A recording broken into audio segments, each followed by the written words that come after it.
Thailand के Phuket से दिल्ली आ रही एयर इंडिया की फ्लाइट को मंगलवार यानी 4 अगस्त को तेज टर्बुलेंस का सामना करना पड़ा था। इस टर्बुलेंस के चलते कई यात्री घायल हो गए थे, जिसके बाद एयर इंडिया पर लोगों की सुरक्षा को लेकर भी सवाल उठे थे। वहीं अब एयर इंडिया की उड़ान AI 2379 में गंभीर टर्बुलेंस की घटना के बाद जांच में नया मोड़ सामने आया है। सूत्रों के मुताबिक विमान के कमांड में रहे पायलट के दिल्ली पहुंचने के बाद कराए गए अनिवार्य डोप टेस्ट में साइको एक्टिव पदार्थ की मौजूदगी की पुष्टि हुई है। दरअसल दिल्ली पहुंचने के बाद फ्लाइट के पायलट का साइको एक्टिव सब्सटेंस टेस्ट किया गया था। हालांकि अभी तक एयर इंडिया की तरफ से इस मामले की पुष्टि नहीं की गई है, जबकि जांच पूरी होने तक दोनों पायलटों को फिलहाल उड़ान ड्यूटी से हटा दिया गया है।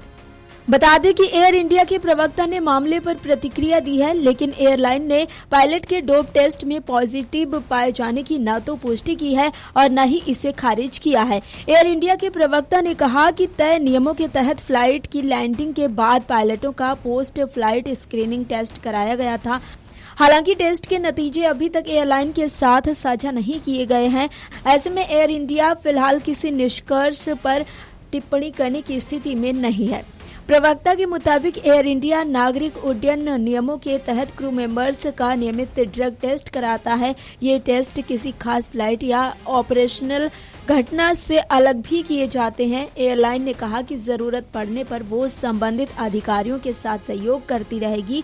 दरअसल उड़ान संख्या AI 2379 ने मंगलवार सुबह 8:41 पर फुकेट से 134 यात्रियों के साथ दिल्ली के लिए उड़ान भरी थी। करीब 1.5 घंटे बाद दिल्ली पहुंचने से पहले क्रूज चरण में विमान तेज टर्बुलेंस की चपेट में आ गया। यात्रियों के मुताबिक विमान करीब 2 से 3 मिनट तक तेज झटकों के साथ डगमगाता रहा। झटके इतने तेज थे कि केबिन की सीलिंग भी क्षतिग्रस्त हो गई। नागरिक उड्डयन महानिदेशालय इस मामले की हर एंगल से जांच कर रहा है। जांच में मुख्य तौर पर इन बिंदुओं पर फोकस है कि टर्बुलेंस के दौरान पायलटों ने स्थिति को कितनी अच्छी तरह संभाला। घटना खराब मौसम के कारण हुई या इसके पीछे कोई और वजह थी। तेज झटकों से विमान के हाइड्रोलिक सिस्टम पर कोई असर पड़ा या नहीं। विमान को दिल्ली लाने के बजाय वाराणसी या लखनऊ जैसे नजदीकी एयरपोर्ट पर डाइवर्ट क्यों नहीं किया गया।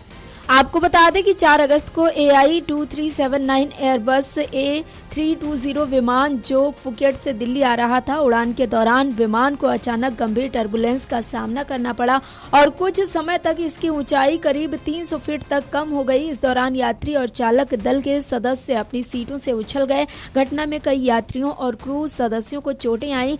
इस घटना की जांच नगर विमानन महानिदेशालय कर रहा है। इस जांच में विमान के ब्लैक बॉक्स समेत अन्य पहलुओं को भी देखा जा रहा है। बता दें कि ऐसी स्थिति में मौजूदा नियमों और प्रोटोकॉल के तहत जांच पूरी होने तक संबंधित क्रू मेंबर्स को उड़ान ड्यूटी से हटा दिया जाता है। इसी नियम के तहत इस फ्लाइट के पायलटों को भी फिलहाल उड़ान भरने से रोक दिया गया है।